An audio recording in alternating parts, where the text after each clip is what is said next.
fahamarinana manandratra ny firenena.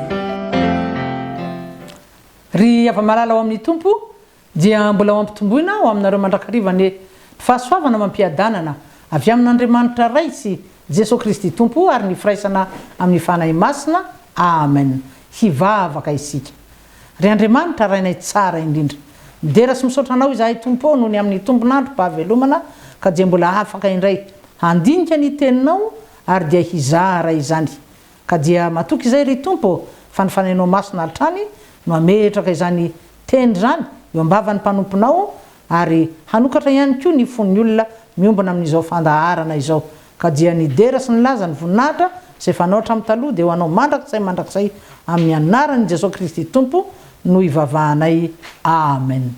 Ry ava-malala mbola ny mahakasika ny vavaka nataon'ireo mpanompon'Andriamanitra ato anatin'ny Baiboly izany hatrany mbola hojerentsika amin'ny ity alahady ity. Dia ny vavaka nataon'i Josoa ao amin'ny bokin'ny Josoa toko fahafito. Josoa toko fahafito ka ny manomboka eo amin'ny andininy fahaenina ka hatramin'ny fahasivy. Rehefa hita dia izao ny vakiny amin'ny anaran'ny tompo. Dia notriarin'i Josoa ny fitafiny ka niankoka tamin'ny tany teo anoloan'ny fiaran'i Jehovah mandra-paharivo ny andro izy sy ny lolon'i Israely sady nasiany vovoka ny lohany. Ary hoy Josoa, indrisy Jehovah tompo, nahoana no nampita ity firenena ity foana teo Jordanina hianao hanoloranao anay eo an-tanan'ny Amorita andringanana anay? Inay anie izahay mba nety nitoetra tany andafin'ny Jordanina ihany. Indrisy tompo, inona intsony no lazaiko fa ny Israely efa niambo teo anoloan'ny fahavalony. Ary ho reny ny Kananita sy ny mpona rehetra amin'ny tany zany dia hanodidina anay izy ka hamono ny anaranay tsy ho eo amin'ny tany intsony ary hataonao ahoana ny anaranao lehibe. Amen. Ry havana vavaka Josoa le nifidian'Andriamanitra handimby any Mosesy no nivakitsika teo. Ary eo mpamakina ireo andiny tsoratra masina ireo dia lasa ny fisainana ary mipetraka ny fantaniana ry havana. Fantaniana hoe olona manahoana no hitantsika mivavaka eto. Eny ry havana, na dia tsy namaky ny tantara manontolo aza isika, na mety tsy mahalala akory aza ny zavaniseho, dia mahatsapa avy hatrany fa olona kivy, olona ketraka ny fony, diso fanantenana, olona miravoravo tanana. Tsy mahita izay atao.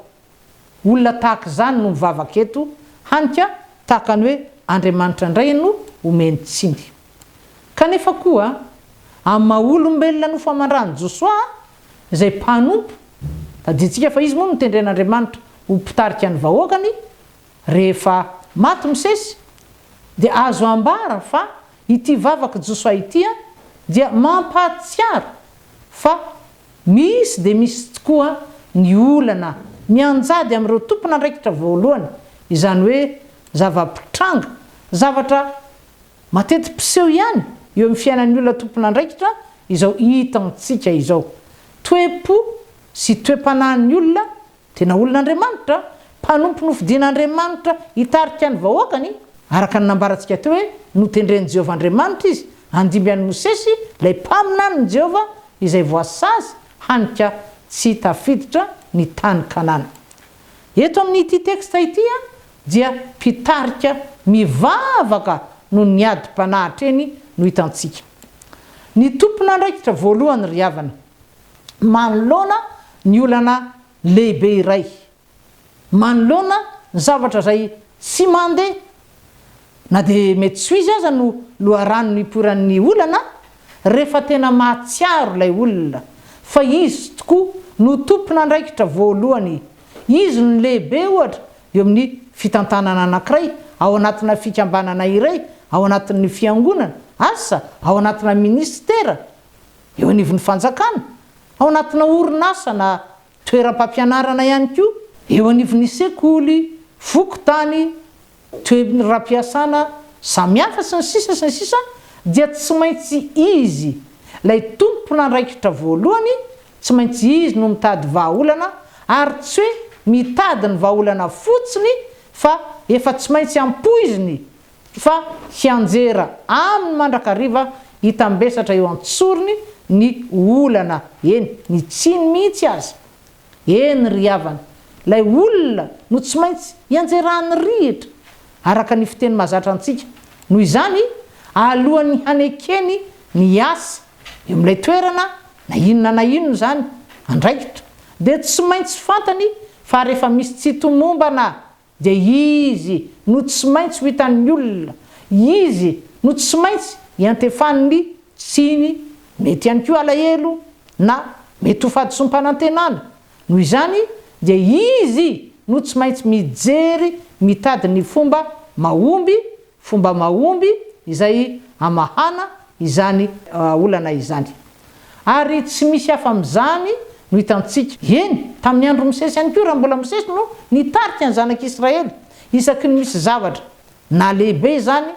na tena goavana na faran'izay bitika zay tsy araka ny sitrapony vahoaka an'Andriamanitra ny zanak'Israely zany tsy nahafaly na ny tsirairay zany na ny be sy ny maro dia tsy nijanona ny monimonina tamin'ny misesy ny olona eny na ny mety tsy niazy mihitsy azy satria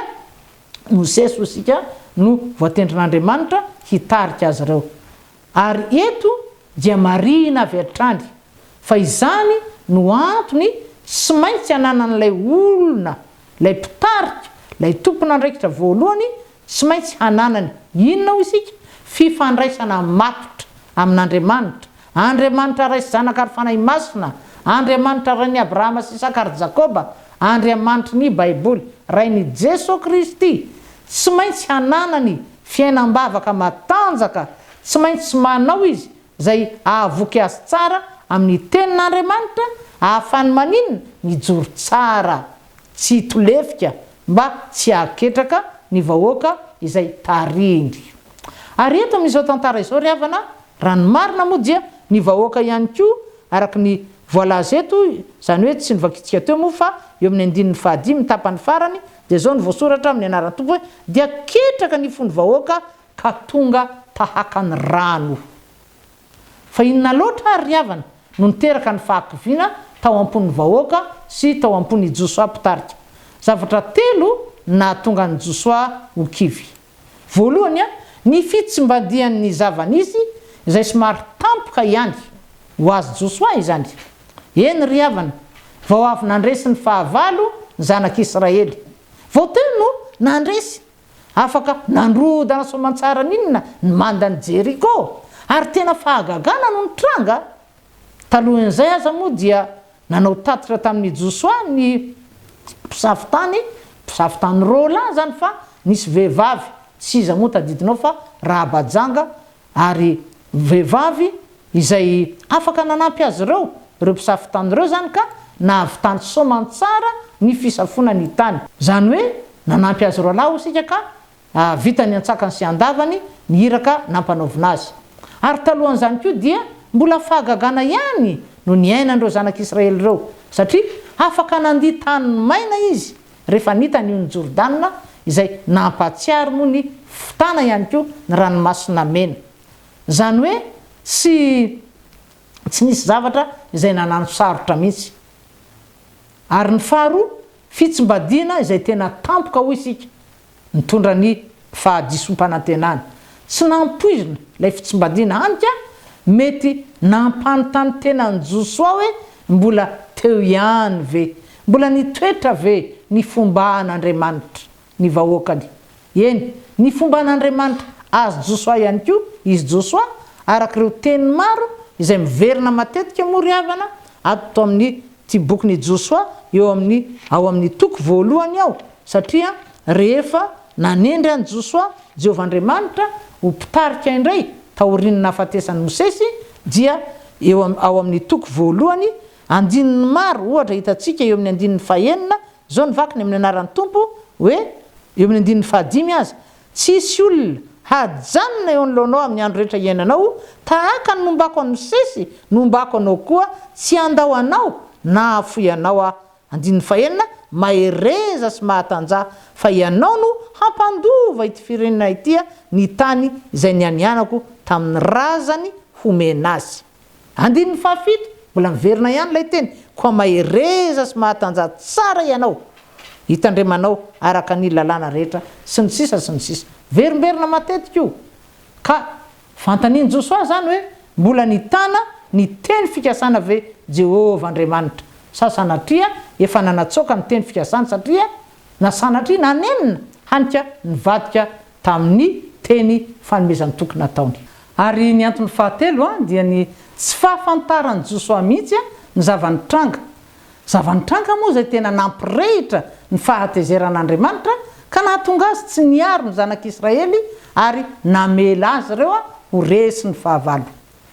teo anatrehan'izany ary ava malala ao amin'ny tompo dia inona nataony Josoa dia araka namakitsika azy teo hoe nandritra ny fitafiny izy eo amin'ny 9 dia nitriariny ny fitafiny ka niankoka tamin'ny tany teo anoloany ny fiaran'i Jehova mandra-paharivony andro izy sy ny lolon'ny Israely sady nasiany vovoka ny lohany midika ino zany ry havana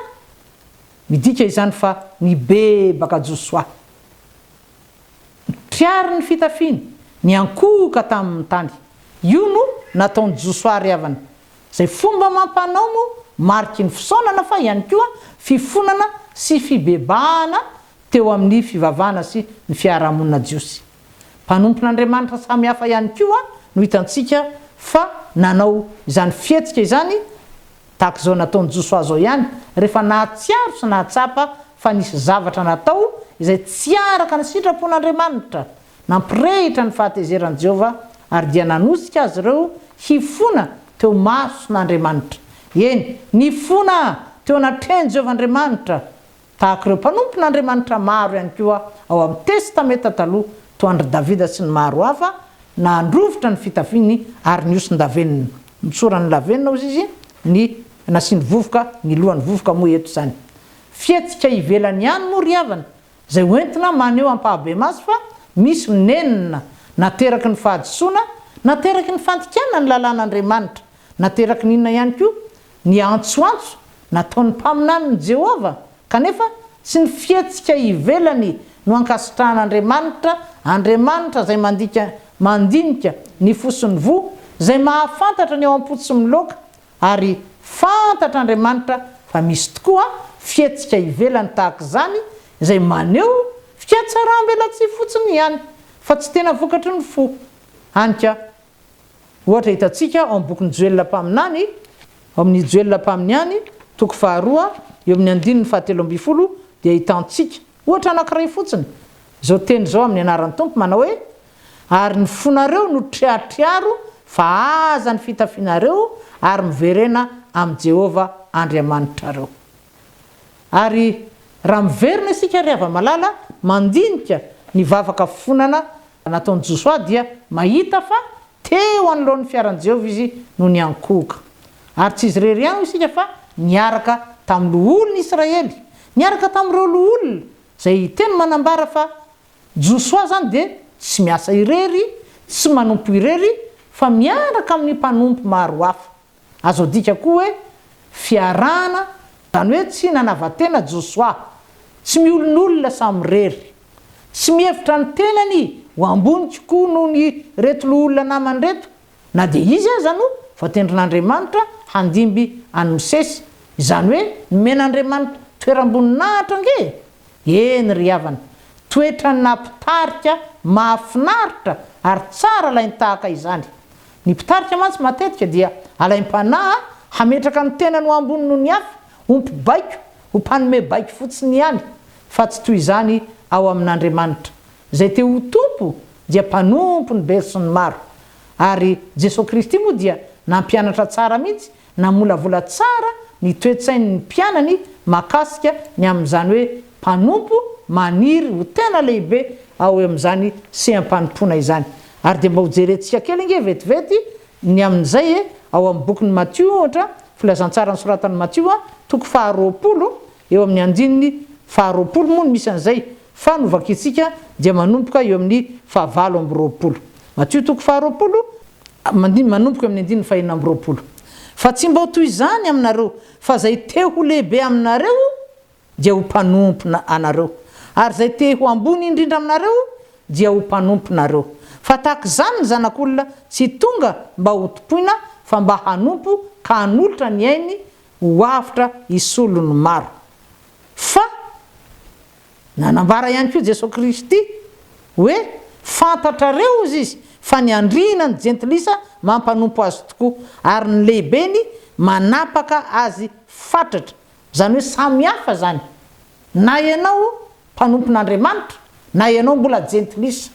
Zay zany am'izay fanompona izay ry hava-malala. Hitantsika ny ambara hoe fanompona zany sy ny tokony ananantsika kristianina toe-panahy toe-po fananantsika toe-panahy anina mpanompo raha tena kristianina tokoa tsika efa niova fona teraka indray ary efa voasasany raha ny Kristy ka mahazo antoka fa efa voasoratra any an-danitra ny anarantsika. Jesosy Kristy ny modely taafiny ka raha iverina ary isika eto amin'ny zao vavaka Josoa izao dia voalaza fa teo anoloan'i Jehova no ny ankohoka Josoa sy ireo olona fanamarina moa zany manambara fa tena amin'Andriamanitra no mifona, amin'Andriamanitra no mitaraina ny fahadisoana vita satria ny fiaran'i Jehova moa tamin'izany fotoana izany maneho ny fanatrehan'Andriamanitra. Ary na dia tsy fantatry Josoa akory aza ny zavanitranga zay niteraka fanasaziana mahery vaika avy tamin'Andriamanitra dia nibebaka ny fona avy hatrany no nataony. Voafetra moa ny fotoanantsika ry hava-malala ho amin'ny tompo koa raha ka mety raha ho toizantsika amin'ny heriny ny fandiniana amin'ny antsipiriny anty vavaka efa voavakintsika ity. Fa zavatra roa lehibe zany no azontsika amehezana ny afatry ny tompo teo. Voalohany, raha tena tompona andraikitra voalohany ny olona iray dia tsy tokony ary tsy afaka manilika andraikitra fa tsy maintsy miatrika ny zava-misy ary manaiky hiantsoroka ny zava-mitranga rehetra. Ary alohan'ny andraisana ny andraikitra lay asa zany na hanekena ihany koa hipetraka eo amin'ny toerana iray, eny tena mety ho toeram-boninahitra dia tsy maintsy tsy mahafantatra fa tsy afaka miala rehefa tojo olana, tsy maintsy miatrika ary manaiky ilanja zay tokony ho lanjaina amin'ny teny frantsay dia hoe assumer, on assume quand on est responsable. Faharoa, raha tena kristianina lay tompon'andraikitra izany hoe tena olon'Andriamanitra, mpanompon'Andriamanitra dia afaka samijoro amampianatry ny Kristy azy, zany hoe mahafantatra izy fa eo amin'ny toerana io izy na nofidiana izy na notendrena izy dia haninona izy hanompo fa tsy ho topoina sanatria ary hifanompo ihany koa ny mpianatry ny tompo. Ry hava-malala ao amin'ny tompo engane zany afatra Andriamanitra zay mirantovitsika tao anatin'ny bokin'ny Josoa toko fafito ampahany ihany moa tamin'ilay vavaka nataony engane izany ry havana ho tafatoetra tsara ao anatin'ny fontsika ary hanitsy ihany koa ny fisainan'ny olona maro indrindra fa ny tompon'andraikitra, indrindra fa ny kristianina mba tsy sanatry ho mpanome baiky fotsiny izy fa tena hiara-miosina amin'ny mpiara-miasa rehetra satria izany no sitrapon'Andriamanitra, izany no sitraky Jehova Andriamanitra. Dia ho azy rery any ny dera sy ny laza ary voninahitra izay fa azy hatramin'ny taloha ary ho azy mandrakizay amen. Mbola hivavaka isika. Ry Andriamanitra rainay tsara indrindra, misaotra anao izay ry tompo fa na dia ampahany kely ihany aza tamin'ny vavaky ny mpanomponao Josoa no azonay nodiniana tamin'ny tsy alahady ity dia mahatoky kosa izahay fa hiasa manan-kery ao anatin'ny tsirairay ny fanahy masina ka hitarika ry tompo ny olona hafantatra tokoa fa hay nantsoina izahay anompo eny hifanompo rehefa lasa kristianina ka nateraka indray mba azahoana indrindra tompo manao ny sitraponao ary manome voninahitra anao amin'ny andro iainanay eo amin'ny toerany nametrahanao anay. Dia atolotra ianao hatrany ny dera sy ny laza ary ny voninahitra ray zanaka fanahy masina zay fanao hatramin'izay ka ho mandrakizay amin'ny anaran'i Jesosy Kristy tompo amen.